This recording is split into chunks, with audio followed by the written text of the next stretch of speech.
நம்ம நாட்டில் நடந்த ஒரு கொடூரமான விஷயம். குடிக்காக, தான் போதைக்காக மனைவி இன்னொரு ஆள்கிட்ட விற்றுருக்கான். இந்த மாதிரி ஆள்லாம் பிடிச்சி, ஆனால் இலங்கையில் சட்டம் பத்தாது. எனக்கு இது சட்டம் பத்தாதுன்னு சொல்கிறத விட தண்டனை பத்தாது. இப்போ இந்த மாதிரி ஆள்லாம் கடுமையாக தண்டிக்கணும். வாங்க ஃபுல்லாக அந்த வீடியோ பாருங்கள், புரியும்.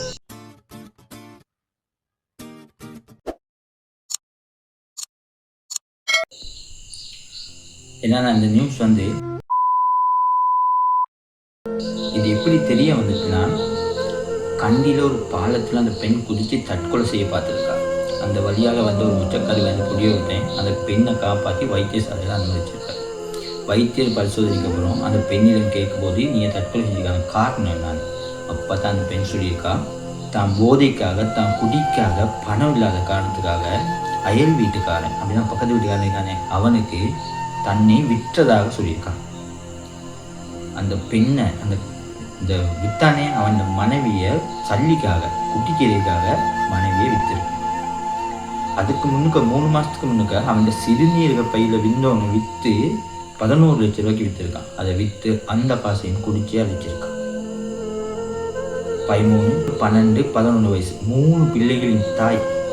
அந்த தாயை தான் போதைக்காக, காசு வேணுங்கிறதுக்காக விற்றுருக்கான். அந்த காரணம் இருக்காது, அவன் அந்த பெண்ணை கை காலெல்லாம் கட்டி போட்டு இந்த மன உளைச்சலுக்குள்ளாகி அந்த பெண் தற்கொலை செய்ய முயன்றிருக்கான். அந்த 3 பிள்ளைகள் அனாது. இந்த மாதிரி நம்ம செய்திகள்லையும் நிறைய இடங்கள்ல இருக்குது. இந்த மாதிரி பிரச்சனைகள் இருக்குது. போதைக்காக என்ன வேணாலும் செய்கிற உலகமாக இப்போ மாறி போகிறது. போதை வாங்குறது இப்போ காசு இல்லை, ஸோ காசாக்கக்கூடியதை தேடுறாங்க. குடிக்கிறவன்ட்டே கவனமாக இருங்க, விற்கிறவனை காட்டி கொடுங்க. ஏன்னா விற்கிறவன் இருக்கனால தான் வாங்குறான், குடிக்கணும். விற்கிறவன் முடியாது காட்டி கொடுங்க. குடிக்கிறவன்ட்ட ரொம்ப ஜாக்கிரதையாக இருங்க. 3 பிள்ளை அனாதை, அந்த பெண்ணோட மன உளைச்சல், எவ்வளோ பெரிய ஒரு வாழ்க்கை வீணாக போயிருக்கு. சட்டம் கடுமையாக்கப்படணும். இந்த மாதிரி இருக்கவங்க ரோட்டில் வச்சு சுட்டு தரணும்.